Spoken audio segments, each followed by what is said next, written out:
अब Israel Iran के संघर्ष में ईरान ने अपनी क्षमता साबित की। इजरायल भी समझ गया कि ईरान को रोकना उसके वश में नहीं, इसलिए अमेरिका पर दबाव बढ़ाया। लेकिन विध्वंसक पलटवार से ईरान ने अमेरिका को बता दिया कि उसकी क्षमता का आकलन उन्होंने गलत किया है। ईरान के विध्वंसक पलटवार से संकेत मिल रहे हैं। अब पूरे अरब में अगर किसी के पास नेतृत्व क्षमता है तो वो ईरान है। तो क्या ईरान अरब का खलीफा बनने जा रहा है?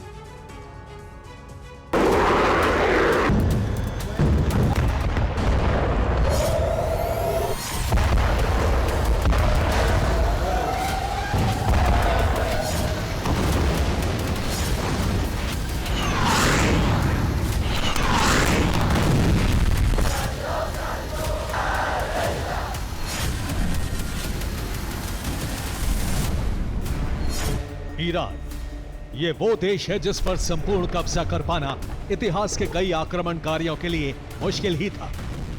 उसी ईरान ने एक बार फिर साबित कर दिया है कि इस मुल्क पर आक्रमण तो संभव है, लेकिन दुश्मन इसकी बुनियाद खत्म नहीं कर सकता। खारिज़मियाई साम्राज्य के पतन से लेकर अब तक इस देश के खिलाफ युद्ध कभी कामयाब नहीं हुए और अब भी ऐसा ही हुआ। अरब में युद्ध 12 दिन, ईरान ने बदला सीन। ईरान पर गुप्त हमले करने वाले इजरायल ने अचानक ईरान को तबाह करने के लिए कदम उठाया। रात के वक्त ईरान के न्यूक्लियर ठिकानों को निशाना बनाया, लेकिन अगले ही पल ईरान ने बाजी पलट दी। ईरान ने इजरायल पर पलटवार कर सबको चौंका दिया। अमेरिकी डिफेंस सिस्टम को चकमा देकर सबको हैरान कर दिया। इजरायल के प्रमुख शहरों को टारगेट बनाकर बता दिया कि उसकी क्षमता किसी ने ठीक से परखी नहीं। इसलिए मजबूरी में अमेरिका को ईरान के खिलाफ जंग में उतरना पड़ा। अमेरिका ने भी ईरान के उन्हीं परमाणु ठिकानों को टारगेट बनाया जहां इजरायल नाकाम हुआ था। और हैरानी की बात यह है कि पूरी क्षमता से हमले के बावजूद अमेरिका भी नाकाम ही रहा। नतीजतन ईरान एक ऐसे देश के रूप में उभरा है जिसकी क्षमता अरब रीजन में एक लीडर की हो सकती है।